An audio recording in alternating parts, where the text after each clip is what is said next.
Good morning everyone. সকাল সকাল প্রচণ্ড বৃষ্টি, এখন যদিও হচ্ছে না কিন্তু খুব মেঘলা হয়ে আছে। দেখো বাইরেটা। আর এই যে আমার ওটস স্মুদি,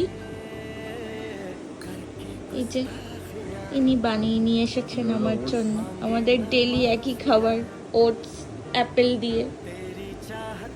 এটাই ভালো লাগে।